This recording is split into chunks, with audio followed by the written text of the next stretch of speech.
भाजपच्या operation lotus नावाच्या विमानात बसून 3 वर्षांपूर्वी महाराष्ट्राच्या सत्तेच्या सर्वोच्च स्थानी पोहोचलेल्या एकनाथ शिंदेच्या राजकीय अस्ताला आता सुरुवात झाली आहे।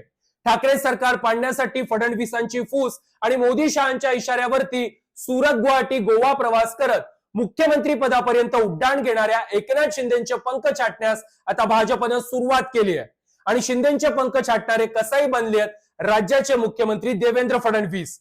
कारण भाजपच्या गलिच्छ राजकारणाचा मोहरा बनलेल्या एकनाथ शिंदेचा उपयोग आता भाजपसाठी संपलाय। म्हणूनच 2024च्या विधानसभा निवडणुकीत राक्षसी बहुमत मिळाल्यानंतर मुख्यमंत्री पदावर आरूढ झालेले देवेंद्र फडणवीस मिळेल तिथे एकनाथ शिंदेंना ठासण्याची एकही संधी काही सोडत नाहीयेत। मागील 6 महिन्यामध्ये मुख्यमंत्री फडणवीसांनी किमान 6 वेळा एकनाथ शिंदेंना त्यांची अवकात दाखवून दिली आहे। त्यामुळेच आता एकनाथ शिंदे विरुद्ध देवेंद्र फडणवीस संघर्ष शिगेला पोहोचलाय आणि याचेच परिणाम सध्या भाजप आणि शिंदे सेनेत सुरू असलेल्या नाराजी नाट्यातून तीव्रपणे दिसून येत आहेत। म्हणजेच एकनाथ शिंदेंनी तळकोकणासह इकडे उल्हासनगरमध्ये भाजपचे पदाधिकारी फोडणं, त्यानंतर भाजपनं कल्याण डोंबिवलीमध्ये एकनाथ शिंदेचे पुत्र श्रीकांत शिंदेच्या जवळचे नेते फोडणं, याबाबतची नाराजी म्हणून शिंदेच्या मंत्र्यांनी कॅबिनेट बैठकीवर बहिष्कार टाकणं, त्यानंतर शिंदेच्या मंत्र्यांनी मुख्यमंत्री फडणवीसांना जाब विचारायला जाणं आणि जाब विचारायला गेलेल्या शिंदेच्या मंत्र्यांना फडणवीसांनी त्यांची जागा दाखवून देत खरडपट्टी काढणं। अखेर या सगळ्यावर संतापून उपमुख्यमंत्री एकनाथ शिंदेंनी मुख्यमंत्री देवेंद्र फडणवीस आणि भाजप प्रदेशाध्यक्ष रवींद्र चव्हाणांची तक्रार करण्यासाठी दिल्लीमध्ये अमित शहांकडे धाव घेणं। या सर्व नाट्यमय घडामोडींमागे फक्त आता दिसणारी वरवरची किंवा फोडाफोडीची कारणं नाहीयेत, तर यामागे मागील 6 महिन्यात मुख्यमंत्री देवेंद्र फडणवीसांनी उपमुख्यमंत्री एकनाथ शिंदेच्या तब्बल 6 वेळा केलेल्या कोंडीच्या किंवा पाचर मारलेल्या 6 घटना कारणीभूत आहेत। त्यामुळे शिंदे आणि फडणवीसांमधील सध्या चाललेल्या नाराजी नाट्याचा अंक आपण या व्हिडिओच्या शेवटी सविस्तरपणे समजून घेणारच आहोत। मात्र त्याआधी मागील 6 महिन्यामध्ये फडणवीसांनी कोणत्या 6 गोष्टींमध्ये शिंदेची पाचर मारली आहे ते आधी नीट पाहूयात। फडणवीसांनी शिंदेंना मारलेली पहिली पाचर म्हणजे एकनाथ शिंदेच्या नगरविकास खात्यात हस्तक्षेप करत मुंबई, ठाणे आणि पालघर मधील काही प्रोजेक्ट बाबत शिंदेंनी काढलेल्या निविदा फडणवीसांनी रद्द केल्या। देवेंद्र फडणवीसांनी मुख्यमंत्री पदाची सूत्र हाती घेतल्यानंतर सर्वात आधी एकनाथ शिंदेच्या नगरविकास खात्यातील विविध टेंडर मधील गैरव्यवहारांना चाप लावून शिंदेंना मोठा दणका दिला। उदाहरणार्थ पालघर जिल्ह्यातील उत्तन ते विरार या आगामी सीलिंग प्रोजेक्टची किंमत एकनाथ शिंदेंनी फुगवून 87,427 कोटी रुपये दाखवली होती। मात्र याच उत्तन ते विरार सीलिंग प्रोजेक्टच्या कॉस्ट मध्ये अनियमितता असल्याचं मुख्यमंत्री देवेंद्र फडणवीसांच्या लक्षात आलं।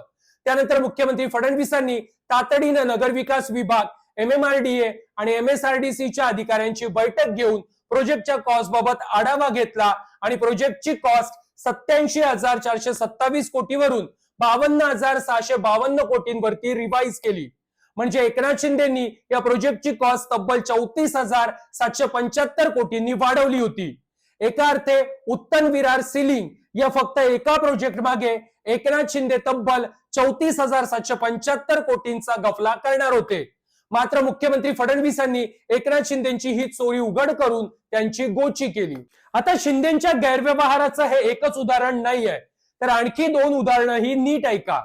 वसई खाडीवरील 6,000 कोटींचा मुंबई एलिव्हेटेड रोड प्रोजेक्ट आणि ठाण्यातील 8,000 कोटींचा घोडबंदर ते भाईंदर रोड टनेल प्रोजेक्ट, यामध्ये एकनाथ शिंदेंनी तब्बल 3,000 कोटींनी किंमत फुगवली म्हणजे वाढवली आणि हे दोन्ही प्रोजेक्ट L&T सारख्या जागतिक दर्जाच्या कंपनीला डावलून मेगा इंजिनिअरिंग या कंपनीला दिले।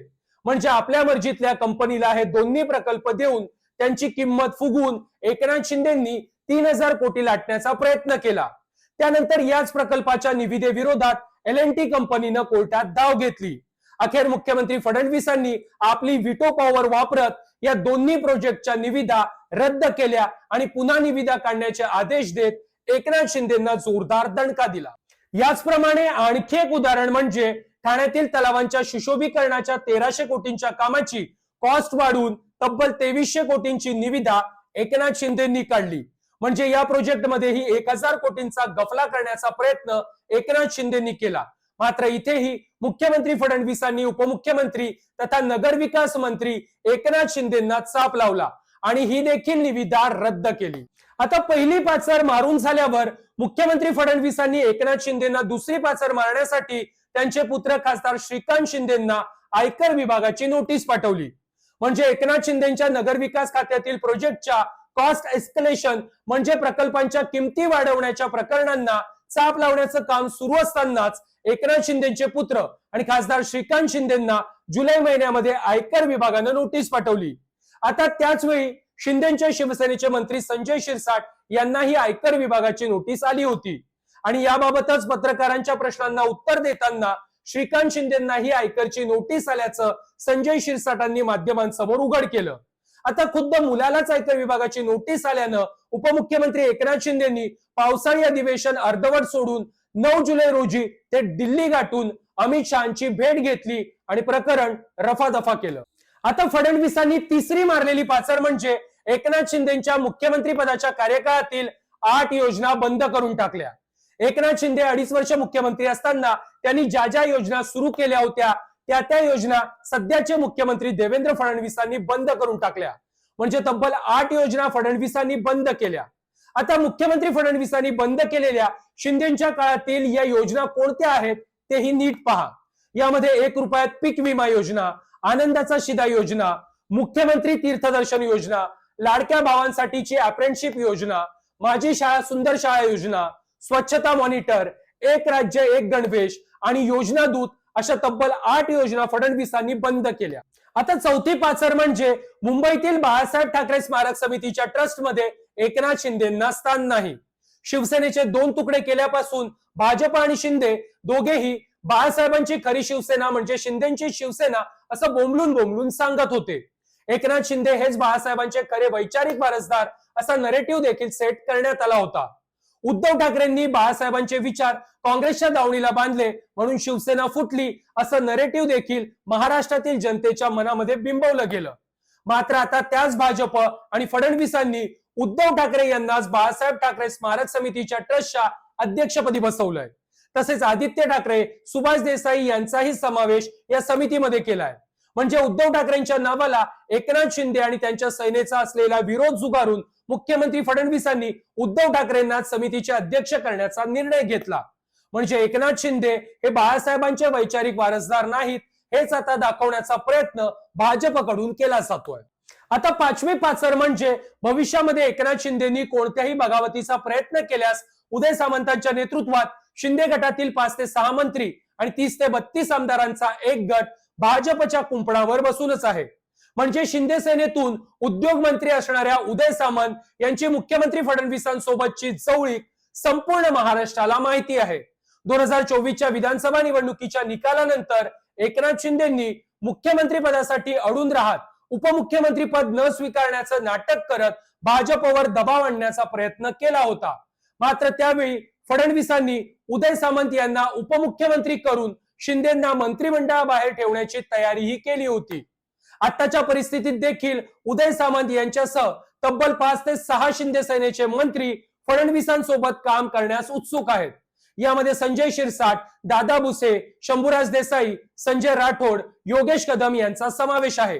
कारण या सर्वांचे हात दगडाखाली आहेत. तसेच या मंत्र्यांसोबत शिंदे सेनेतील 30 ते 32 आमदारही भाजपमध्ये जाण्यासाठी कुंपणावर बसून फक्त मुख्यमंत्री फडणवीसांच्या आदेशाची वाट पाहत आहेत. याचाच अर्थ पक्षपातीवरही मुख्यमंत्री देवेंद्र फडणवीसांनी उपमुख्यमंत्री एकनाथ शिंदेची चांगलीच कोंडी केली आहे. आता 6वी पाचर म्हणजे एकनाथ शिंदेच्याच बालेकिल्ल्यात म्हणजे ठाण्यामध्ये गणेश नाईक आणि संजय केळकरांच्या माध्यमातून भाजपनं शिंदेंना आव्हान दिलंय. गणेश नाईक आणि संजय केळकरांच्या माध्यमातून ठाणे आणि नवी मुंबईमध्ये शिंदेची कोंडी करण्याचा प्रयत्न भाजप करतोय. त्यामुळेच मंत्री गणेश नाईक एकनाथ शिंदेविरोधात प्रत्येक वेळी आक्रमक भूमिका घेताना पाहायला मिळतात. आता नवी मुंबई महापालिकेचा विचार केल्यास तिथे गणेश नाईकांचा होल्ड आहे, पण ठाणे पालिकेचा विचार केल्यास तिथे फक्त शिंदेचाच दबदबा आहे. अशा परिस्थितीतही भाजपचे गणेश नाईक ठाणे महापालिका क्षेत्रातील मुद्द्यांवरून शिंदेंवर हल्ले चढवताना पाहायला मिळतात. म्हणजे शिंदेच्याच बालेकिल्ल्यामध्ये शिंदेची सर्वात मोठी कोंडी भाजपनं केली आहे हेच यातून स्पष्ट दिसतं. आतापर्यंत व्हिडिओमध्ये आपण उपमुख्यमंत्री एकनाथ शिंदेंना मुख्यमंत्री फडणवीसांनी मागील 6 महिन्यात मारलेल्या 6 पाचर कोणत्या त्या समजून घेतल्या.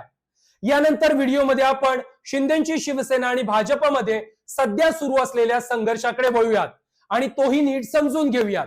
मात्र त्याआधी माझं हे चॅनल पटकन सबस्क्राईब करा, कारण जर तुम्ही माझं हे चॅनल सबस्क्राईब केलं नाही तर मी बनवत असलेले हे इन्फॉर्मेटिव्ह आणि विश्लेषणात्मक व्हिडिओ तुमच्यापर्यंत पोहोचणार नाहीत। तर चला मग माझं हे चॅनल पटकन सबस्क्राईब करा। स्थानिक स्वराज्य संस्थांच्या निवडणुकीच्या तोंडावर महत्वाचे नेते, माजी नगरसेवक आणि पदाधिकारी फोडण्याच्या शिंदे सेना आणि भाजपमधील चढाओढीमुळे सध्या दोन्ही पक्षांमध्ये टोकाचा संघर्ष किंवा राडा सुरू आहे। आता या राड्याच्या घटनाक्रमाची सुरुवात मुंबई लगतच्या कल्याण डोंबिवली शहरातून झाली आहे।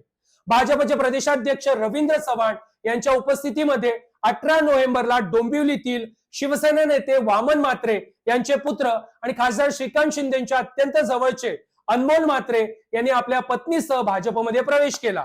आता याच अनमोल म्हात्रेंसोबत शिंदेच्या शिवसेनेतील काही माजी नगरसेवक, शाखा प्रमुख आणि विभाग प्रमुखांनी देखील भाजपत प्रवेश केला। त्याआधी ठाकरेंच्या शिवसेनेचे नेते दीपेश म्हात्रे यांना देखील रवींद्र चव्हाणांनी भाजपत घेतलं।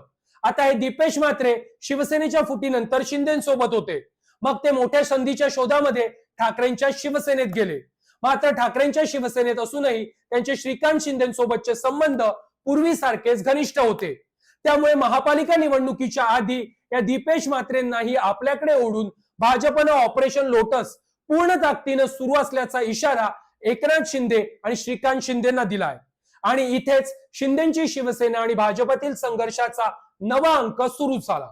या शिंदे सेनेविरोधात भाजपने चालवलेल्या ऑपरेशन लोटसचे परिणाम अगदी मंत्रालयापर्यंत उमटले, कारण भाजपच्या याच कृतीविरोधात तीव्र नाराजी व्यक्त करत शिंदेच्या मंत्र्यांनी मंगळवारच्या कॅबिनेट बैठकीवर बहिष्कार टाकला। आता शिंदेचे मंत्री फक्त बहिष्कार नोंदवून थांबले नाहीत, तर मुख्यमंत्री देवेंद्र फडणवीसांच्या दालनात कल्याण डोंबिवलीतील फोडाफोडीबाबत जाब विचारण्यासाठी देखील ते गेले। यावेळी भाजप प्रदेशाध्यक्ष रवींद्र चव्हाण यांनी शिंदेच्या आमदारांच्या विरोधकांना भाजपमध्ये प्रवेश देण्याचा धडाका लावलाय। त्याचप्रमाणे कल्याण डोंबिवलीमध्ये शिवसेनेच्या पदाधिकाऱ्यांनाच भाजपमध्ये घेतलं जातंय, हे काही बरोबर नाही, आम्हाला हे चालणार नाही, अशी तक्रार शिंदेच्या मंत्र्यांनी मुख्यमंत्री देवेंद्र फडणवीसांकडे केली। त्यानंतर तक्रार करण्यासाठी आणि जाब विचारण्यासाठी आलेल्या या शिंदे सेनेच्या मंत्र्यांना मुख्यमंत्री फडणवीसांनी चांगलंच फैलावर घेतलं।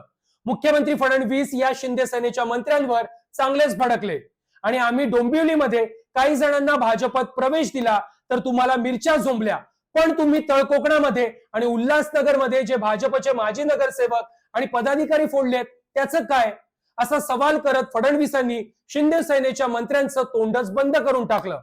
त्याचवेळी तुम्ही उल्हासनगरमध्ये भाजपचे पदाधिकारी फोडण्यास सुरुवात केली आहे, मात्र यापुढे हे चालणार नाही, पुढे एकमेकांच्या पक्षातल्या नेत्यांना प्रवेश देऊ नका, असा इशाराच फडणवीसांनी शिंदे सेनेच्या मंत्र्यांना दिला आणि जाब विचारायला आलेल्या शिंदे सेनेच्या मंत्र्यांना दालनातून एका अर्थे बेइज्जत करून पाठवलं।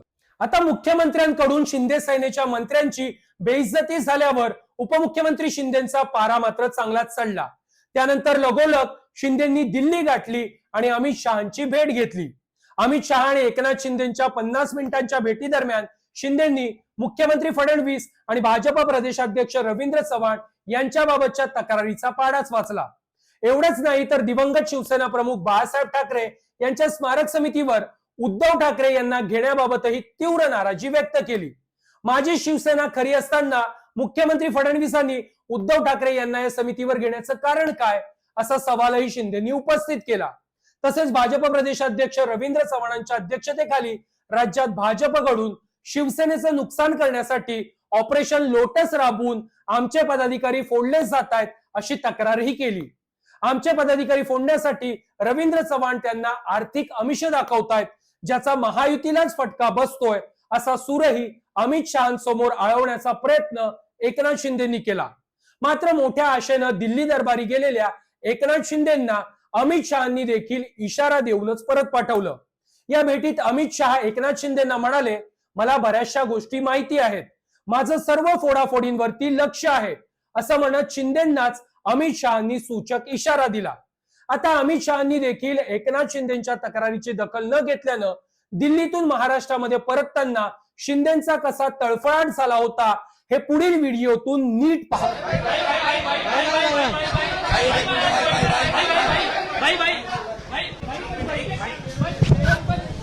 बरं, या व्हिडिओ मधली देहबोली आणि त्यानंतर शिंदेंनी दिलेली प्रतिक्रिया यातून अमित शहांनी देखील शिंदेंचा हात सोडलाय हे स्पष्टपणे दिसून येतं. तक्रारीचा पाढा वाचणारा रडणारा एकनाथ शिंदे नाही आहे, तुम्हाला मी सांगतो.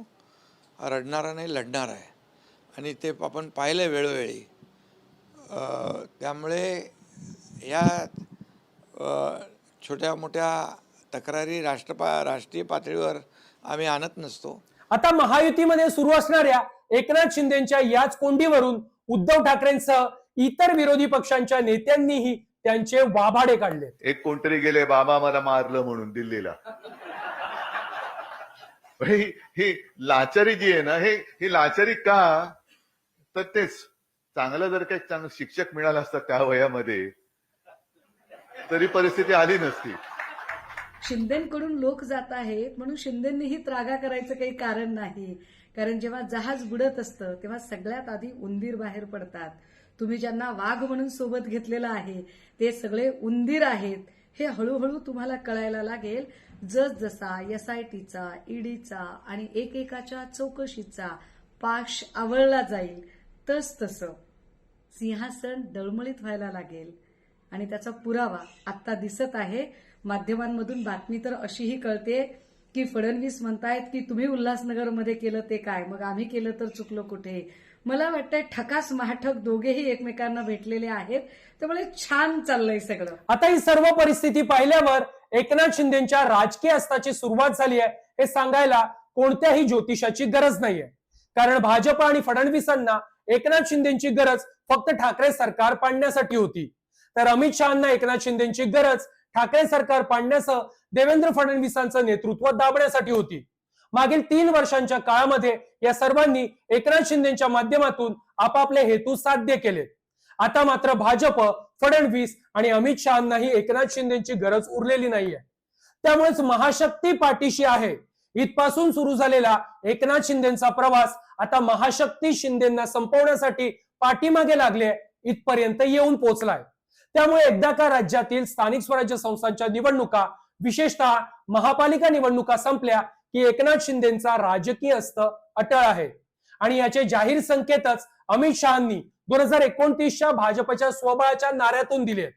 त्यामुळे आगामी काळामध्ये एकनाथ शिंदेंना ना घर का ना घाट का अशाच परिस्थितीचा सामना करावा लागेल किंवा भाजपमध्ये विलीन होऊन उरली सुरली इज्जत वाचवावी लागेल. माझा व्हिडिओ कसा वाटला, त्याचबरोबर या विषयाबाबतची तुमची मतं काय आहेत ती कमेंट बॉक्समध्ये नक्की कळवा. माझा व्हिडिओ आवडला असेल तर लाईक करा, जास्तीत जास्त लोकांपर्यंत शेअर करा आणि माझे चॅनल सबस्क्राईब करायला विसरू नका.